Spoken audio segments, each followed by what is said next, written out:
Hello, I'm Ray Snoddy and I'm joined by Paul Lee from Deloitte to look at some of the big questions that will be dealt with at the IBC Leadership Summit in Amsterdam. Questions such as connected TV and the extent to which smart televisions are becoming mass market products, and also the surprising rise of traditional broadcasting despite all the technological competition it faces. Welcome, Paul. Many people think this is the year of connected TV. What do you think you'll be able to tell the chief executives from all around the world coming to the summit on this important topic? I mean, it definitely is a massive topic at the moment, and we say it's a year of connected TV, although in reality we've been building up to connected TV for quite some time. The big question is, does it change the way in which people behave, the way in which they watch television? And as a result of that, does it change the underlying business model for television in general? And will you be able actually to bring them exclusive research on this important topic?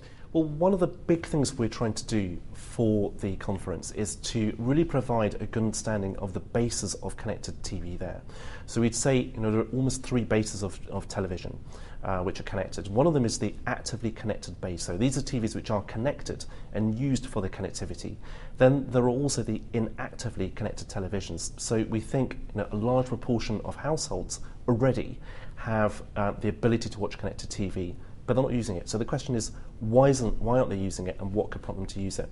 And also there are near-connected televisions. So there are televisions which could quite easily be connected by the addition of, say, a dongle. So the information that you can provide could help chief executives make real decisions for the real world. Yes, this is without doubt a major issue. So of all the meetings that we've had with television executives, with media executives, connected television comes up time and time again. It is one brief which executives really need to have a good understanding of. Hasn't it been a remarkable trend over the past 5 years that traditional television has stood much better than anybody imagined against the technological opposition?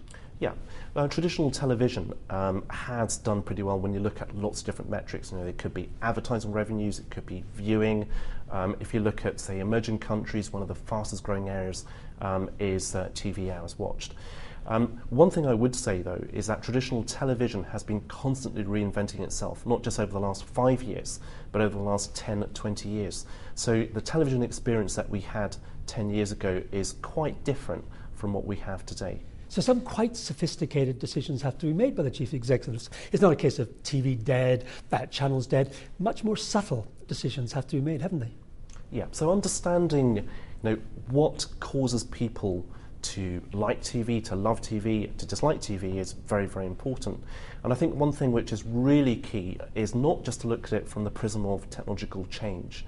A lot of it is around trying to address what are the behavioural drivers, the emotional drivers, the social drivers, in the traditional sense, of why people watch television. I think by understanding that, you get a good understanding of why television has proved to be so resilient in a digital age.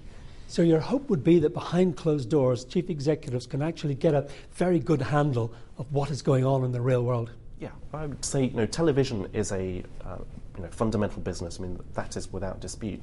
Understanding how television is changing is very subtle, is sometimes quite complex because of the blend of, you've got technological change on one hand, not just in terms of consumption, but also in terms of supply. So everything from how special effects are done to how content is distributed. It is a complex topic, and it requires good discussion, and ideally behind closed doors. Paul Lee, thank you very much indeed.